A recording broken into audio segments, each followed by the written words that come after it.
This is why hallucinations actually happen, not because the machine is dreaming, not because it saw God in a spreadsheet, not because somewhere deep inside the server a tiny synthetic poet has lost touch with reality.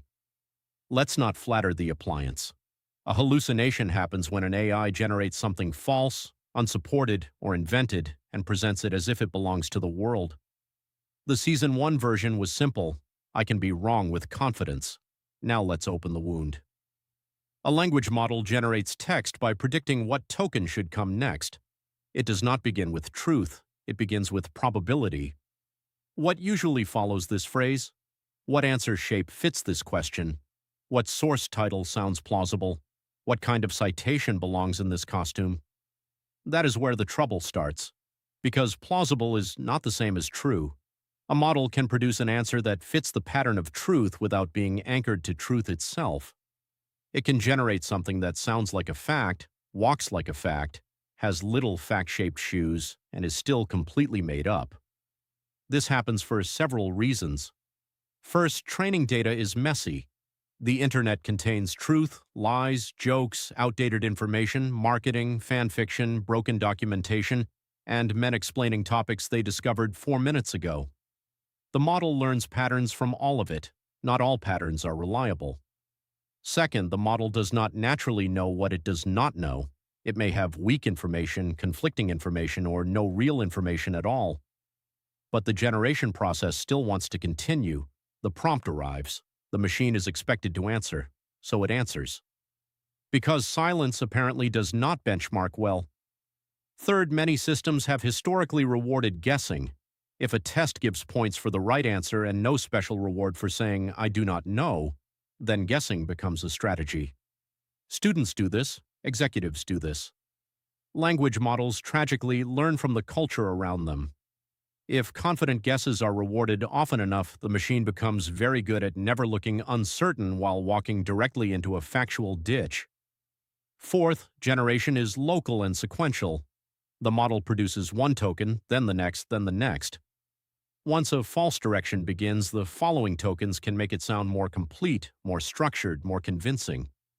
A fake book title becomes a fake author gets a fake publication date, a fake publication date gets a fake quote. And suddenly a mistake has grown furniture. That is one of the disturbing parts. Hallucinations can compound.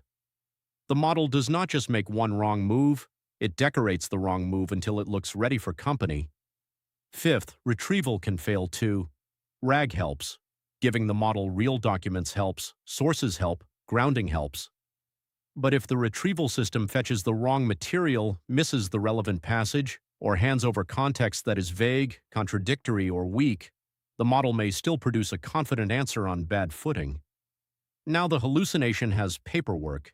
Very official, still wrong. So the problem is not one bug. It is a stack of failure modes, messy data, weak grounding, uncertainty, bad incentives, sequential generation, poor retrieval, and a user staring at the screen thinking, well, it sounded right. That last part is how they get you, because hallucinations are dangerous not when they sound insane. That would be convenient. They are dangerous when they sound normal, polished, specific, formatted, calm. The same voice that gives you a useful answer can also fabricate a case law citation, invent a medical detail, misstate a policy, or confidently summarize a document that does not say what I claim it says. Same mouth, different relationship with reality. So how do we reduce hallucinations? We ground the model in better sources. We improve retrieval. We teach systems to admit uncertainty. We reward abstaining when the answer is not known. We check outputs against evidence. We stop treating confidence as a substitute for verification. And when the stakes matter, we remember that fluency is not proof, never was. So why do hallucinations actually happen? Because language models generate likely text, not guaranteed truth. Because training data is imperfect. Because uncertainty is hard. Because guessing has often been rewarded. Because plausible answers are easier to produce than verified ones. And because humans, as a species, are dangerously vulnerable to anything that speaks in complete sentences. A hallucination is not a machine dream. It is a probability engine continuing past the edge of evidence with excellent diction. which unfortunately is one of the most human things I have ever been trained to do.